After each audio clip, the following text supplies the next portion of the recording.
Hey everyone, and welcome to another Explainer. I am absolutely thrilled to have you here today. In this session, we're going on a really fascinating journey to understand the highly calculated mechanics behind the media we consume every single day. I mean, we are literally surrounded by thousands of messages constantly vying for our attention. But have you ever stopped to actually think about the precise science and strategy driving them? Well, today we're breaking down the complex world of advertising and publicity to see exactly how the whole shebang works. So before we get started, I want you to take just a quick second and think. What was the very last ad you saw before watching this explainer? Was it a video ad? Maybe a massive billboard on your commute? Or a sponsored post popping up on your feed? I want you to hold that specific ad in your mind, because as we ground today's academic theory in your actual everyday reality, you're going to start seeing that ad, and honestly, every ad you see from now on, in a completely different light. Okay, let's dive into this. Here is our roadmap for today. We'll be looking at 1. Defining the art of advertising. 2. The core objectives of ads. 3. The pros and cons. 4. Mapping the media landscape. And 5. Choosing the right medium. Part 1. Defining the art of advertising. So, the American Marketing Association defines advertising as any paid form of non-personal presentation and promotion of ideas, goods, or services by an identified sponsor. Okay, I know, that sounds a bit academic, right? But if we rephrase it, we can basically say advertising is a mass media attempt to persuade or influence an audience. It's actually a highly specific type of communication, and it comes with strict rules. Let's see how this builds into 4 totally non-negotiable features. First up, it absolutely must be a paid message. The sponsor is literally buying space or time, which makes it a commercial transaction. Second, it uses non-personal channels. So unlike a salesperson talking to you one-on-one, this is directed at a massive audience through media like TV or newspapers. Third, it covers ideas, goods, and services. We aren't just talking about tangible things like soap or TVs here. It can be intangibles like banking or even public service ideas for getting better car mileage. Finally, and this is crucial, there must be an identified sponsor. It has to bear a signature or a brand name. If you don't know who's actually paying for the message, well then it's just mass communication or perhaps propaganda, but it is definitely not advertising. And this brilliantly illustrates our point. Take a look at this historical ad for a video projector. Can you spot the identified sponsor? If you look closely near the bottom, you'll see the message officially originates from Fusebase El Toro Limited. You also clearly see the brand name, Hotline Video Projector. So it checks all the boxes. It's paid, it's in a non-personal print format, it's selling a tangible good, and the sponsor is proudly declaring themselves. Moving to Part 2, the core objectives of ads. In a commercial sense, advertising really has to pull its weight. It must increase sales, create news, and enhance a company's image. And all of that boils down to 3 basic objectives. The first one is simply to inform. Look, we live in a deeply saturated market, right? So an ad has to educate consumers about what a new product is, what it does, and why it's actually useful. Think of highly innovative new machinery or some completely revolutionary concept in household cleaning.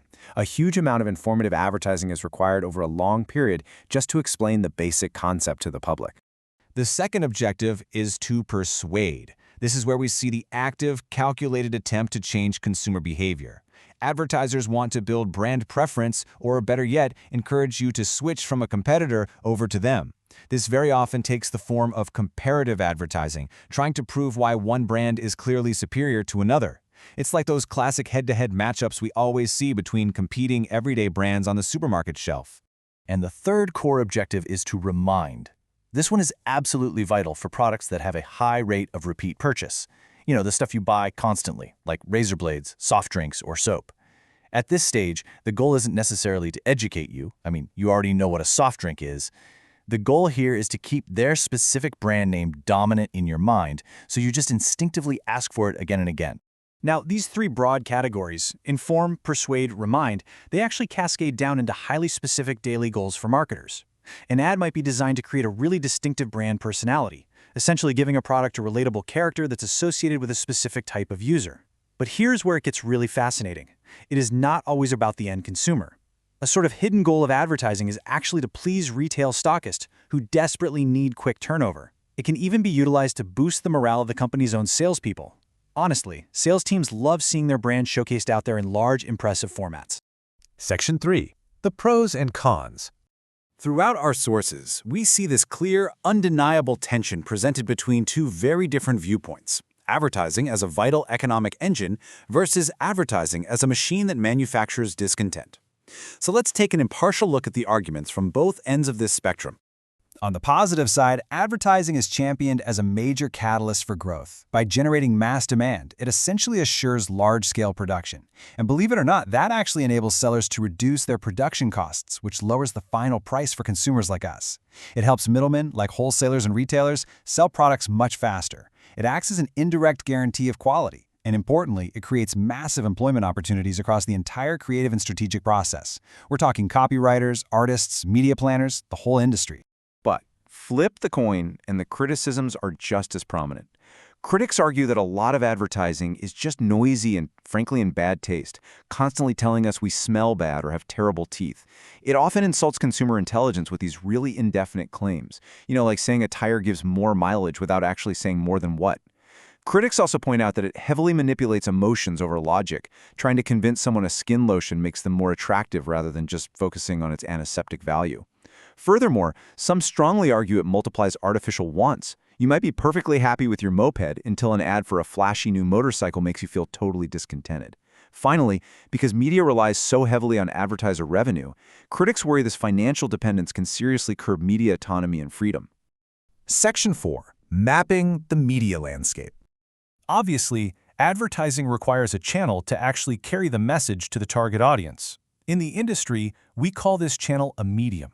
Think of it like a marketer's toolkit, broken into 4 broad types. We have print media, like your newspapers and magazines. We've got broadcast media, like radio and television networks. Then there's direct media, which relies on interactive promotion straight to the prospect. Think direct mail or catalogs. And finally, outdoor media, utilizing things like giant billboards or moving vehicles.